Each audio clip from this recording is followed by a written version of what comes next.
আজকের বাজার থেকে এসেছে একটা বড় সাইজের একদম টাটকা ইলিশ। দেখুন একদম গায়ে প্রত্যেকটা রক্ত লেগে বাজার থেকে কেটে নিয়ে এসেছে। তো আমি এখন এই ইলিশের কীভাবে বানাবো চলুন আপনাদেরকে দেখাই।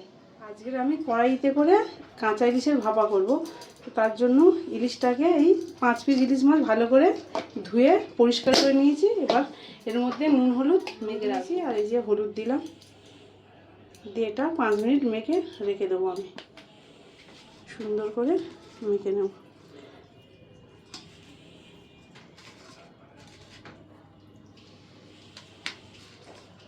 ইলিশটা কিন্তু আজকের বাজার থেকে নিয়ে এসেছে একদম ফ্রেশ, তাই ভাবলাম আজকে কাঁচা ইলিশের ভাপাই বানাই।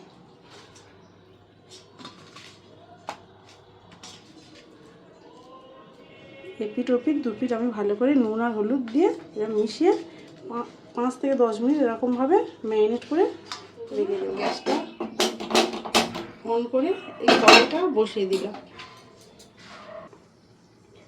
এখন কড়াইতে আমি সর্ষের তেল দিয়ে দিলাম।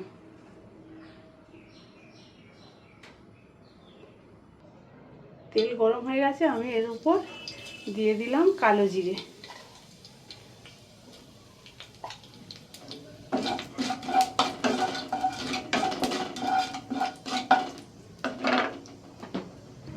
দুটো কাঁচা লঙ্কাও দিয়ে দিলাম।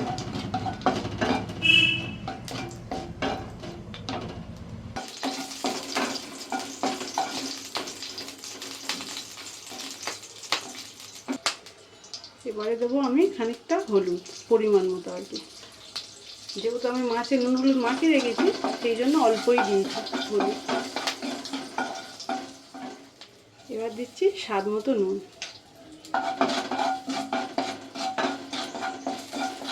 গ্যাসটা কিন্তু আমার আস্তেই আছে, একদম অল্প আঁচেই করছি আমি। এবার আমি দিয়ে দিচ্ছি জল।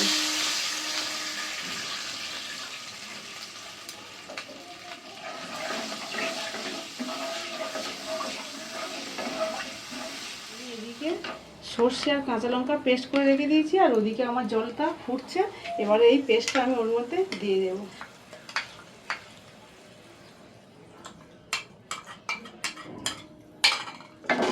দিয়ে একটু নাড়াচাড়া করে নেব।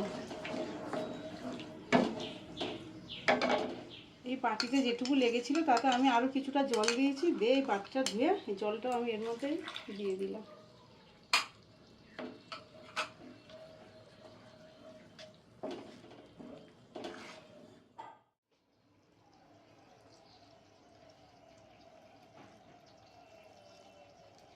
আমার জলটা ফুটে গেছে, আমি মাছগুলো কাঁচা মাছ তো একটা একটা করে দিয়ে দিলাম, ওর মধ্যে দিয়ে দেব।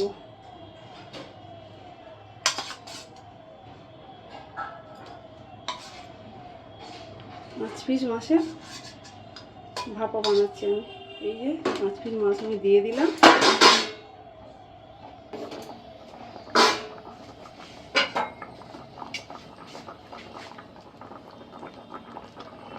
এবার আমি এটা 10 মিনিটের জন্য চাপা দিয়ে গ্যাসটা একদম আস্তে দিয়ে রেখে দেবো। আমি এখন ঢাকনাটা খুলে মাছগুলো একটু উল্টে পাল্টে দেব। সিদ্ধ হয়ে গেছে।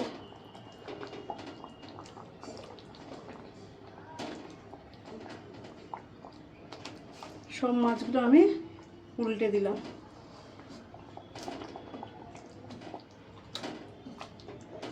এখন ঢাকনাটা খুলে নেব। আমার মনে হয় কমপ্লিট হয়ে গেছে ভাপাটা।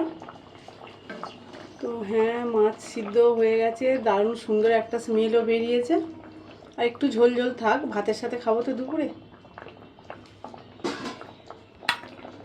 আমি উপর থেকে আবার একটু কাঁচা সর্ষের তেল ছড়িয়ে দিলাম।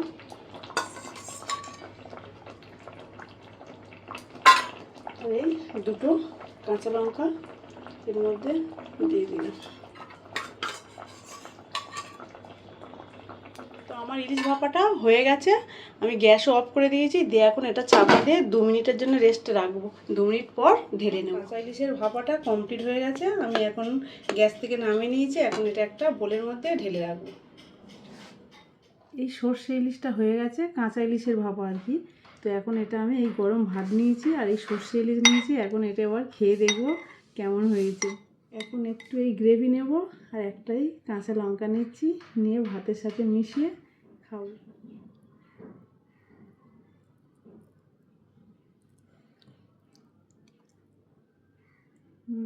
একদম দারুণ। আমাদের বাড়িতে সবাই কাঁচা ইলিশের ভাপাটাই বেশি পছন্দ করে, সেই জন্য আমি এই ইলিশের মরশুমে বেশিরভাগ দিন কাঁচা ইলিশেরই ভাপা করি।